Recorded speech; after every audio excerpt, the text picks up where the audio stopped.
Kasus pengeroyokan tragis yang merenggut nyawa seorang pria berinisial KD di Kabupaten Tabanan, Bali, terus menjadi pusat perhatian masyarakat luas.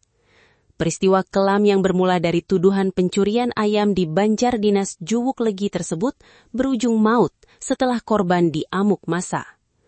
Gelombang simpati publik mengalir sangat deras usai rekaman video tangisan anak korban di area pemakaman beredar luas dan mendadak viral di berbagai platform media sosial.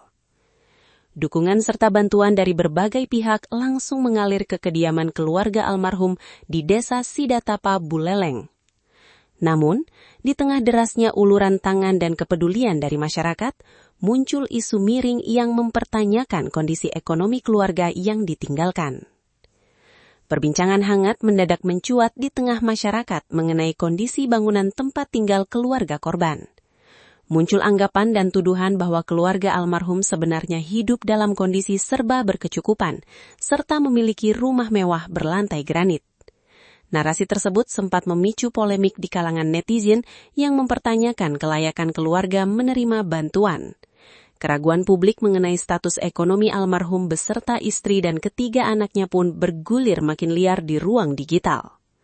Kondisi ini membuat sang istri, Dewi Suryantini, terpaksa harus memberikan klarifikasi terbuka guna meluruskan simpang siur informasi yang menyudutkan keluarganya.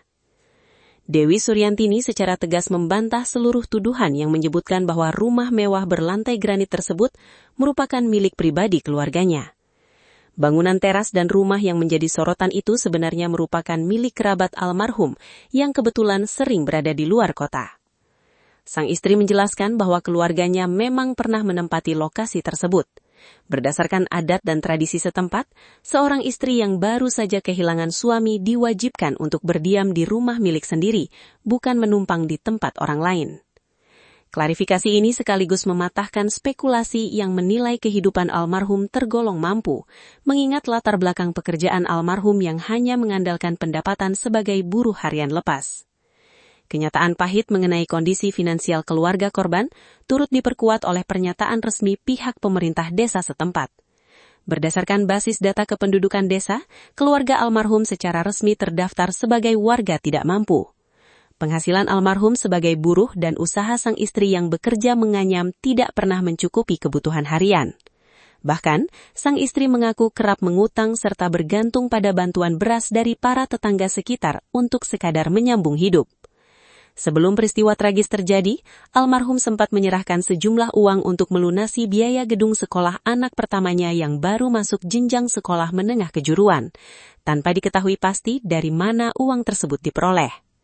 Kisah tragis yang menimpa almarhum beserta kontroversi yang menyertainya memberikan pelajaran berharga mengenai pentingnya menyaring informasi sebelum menghakimi.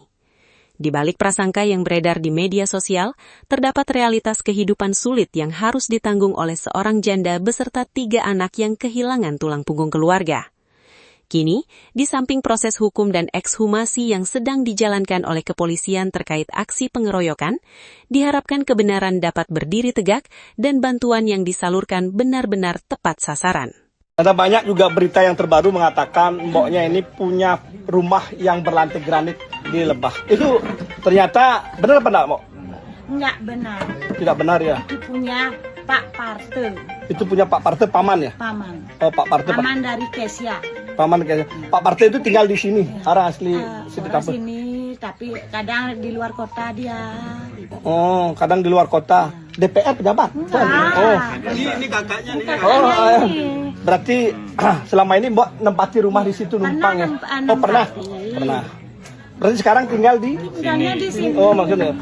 Ini informasi tidak benar kalau mboknya almarhum juga punya rumah besar itu enggak. Beliau numpang karena nggak ada tempat. Kan pernah lihat gubuk di sana. Di, waktu suami saya meninggal itu. Oh, gubuk itu. Kalau orang sini Tahu dah di mana mbok tinggal ya? Kalau orang sini kalau meninggal nggak boleh di rumah orang lain. Harus di rumah. Nggak boleh sama sekali. Harus di rumah sendiri. Harus di rumah sendiri ya. Kalau saya memang punya rumah itu, karena gubuknya kan di rumah itu. Ya. Tanya sama orang di sini. Ya, kalau bapak nggak percaya, harus di rumah sendiri, Pak. Harus di rumah yang asli, nggak boleh di rumah. Kalau di mana dia tinggal, di mana dia tidur, bukan rumah tua maksudnya.